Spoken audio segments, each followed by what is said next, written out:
चुनाव की तारीखों का ऐलान होते ही सभी राजनीतिक पार्टियां सतर्क हो गई हैं। चुनाव की तैयारियों में जुट गई हैं और अपने लिए और अपनी पार्टी के लिए वोट मांग रही है।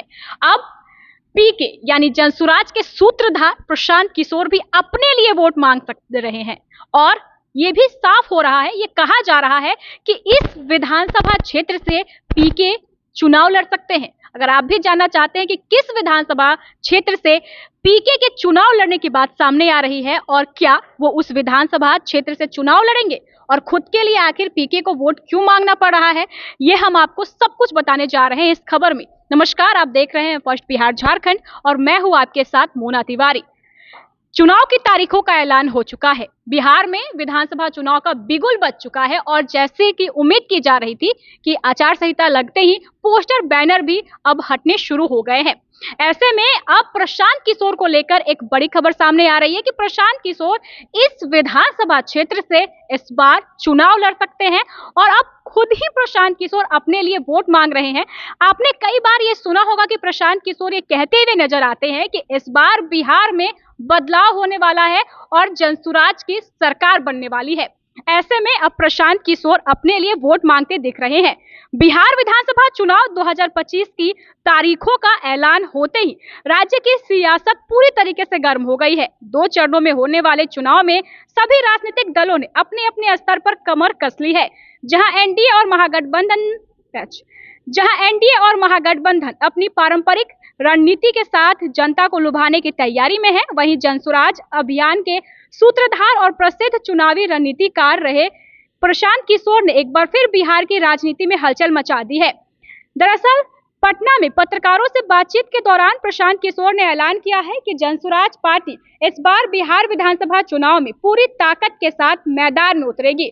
उन्होंने कहा है कि पार्टी 9 अक्टूबर को अपने सभी उम्मीदवारों की सूची जारी करेगी, जिसमें उनका नाम भी शामिल होगा। हालांकि उन्होंने यह स्पष्ट नहीं किया है कि वह किस विधानसभा सीट से चुनाव लड़ेंगे। प्रशांत किशोर के इस ऐलान के साथ ही बिहार की राजनीति में एक नया समीकरण बनने की संभावना तेज हो गई है। चुनाव आयोग द्वारा घोषित कार्यक्रम के अनुसार बिहार में 2 चरणों में मतदान होंगे। पहला चरण 6 नवंबर को, दूसरा चरण 11 नवंबर को आयोजित होगा, जबकि 14 नवंबर को मतगणना की जाएगी। तो प्रशांत किशोर भी चुनाव लड़ेंगे। बिहार विधानसभा चुनाव लड़ने वाले प्रशांत किशोर और जल्द ही वो अपने उम्मीदवारों की जो घोषणा है वो करने वाले हैं और इसको लेकर उन्होंने ऐलान भी कर दिया है। उन्होंने ये भी कहा था इस बार बिहार में विधानसभा का चुनाव त्रिकोणीय होने वाला है और इसी के तहत इस बार बिहार में कड़ी टक्कर होने वाली है। तो आने वाले दिनों में और क्या कुछ खुलासे होंगे ये देखने वाली बात होगी। बहरहाल इस खबर में बस इतना ही। आगे की खबरों को जानने के लिए आप देखते रहें first Bihar Jharkhand. Panorama group, जो सोचता है वो करता है। ये लो, मुंह मीठा करो। आज मैंने अपना जॉब छोड़ दिया, अब हम पूर्णिया वापस जाएंगे। जॉब छोड़ दिया है? मतलब ये घर कैसे चलेगा? हम करेंगे क्या और माँ बाबूजी क्या बोलेंगे? इसलिए मैं एक और मिठाई का डब्बा लाया। अपने बिजनेस के लिए लोन अप्रूव हो गया। अरे लोन अप्रूव हो गया वो तो ठीक है, लेकिन पूर्णिया में हम रहेंगे कहाँ? अपना घर भी तो नहीं है वहाँ। इसलिए तो एक और मिठाई का डब्बा अलग से लाया हूँ। हमने पूर्णिया में घर ले लिया है, पूर्णिया के ई होम्स पैनोरमा में। पूर्णिया में पैनोरमा ग्रुप लेकर आए हैं ई होम्स पैनोरमा।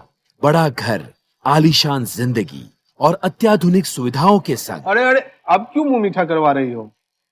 क्योंकि हम घर वापसी जो कर रहे हैं। घर वापसी की खुशी पूर्णिया में ई होम्स पैनोरमा के संग। E Homes Panorama, luxurious lifestyle redefined.